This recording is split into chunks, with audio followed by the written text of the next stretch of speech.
فإنه الآن يسأل.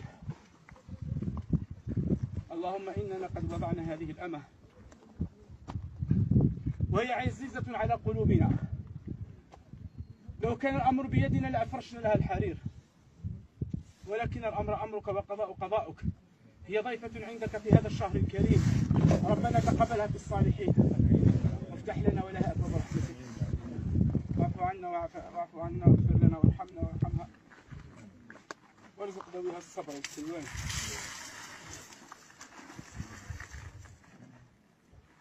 بمثل هذا فليعمل العاملون.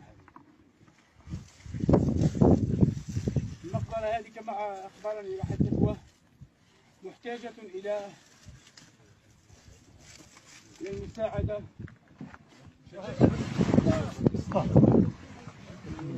لا حول ولا قوة إلا بالله. أشهد أن لا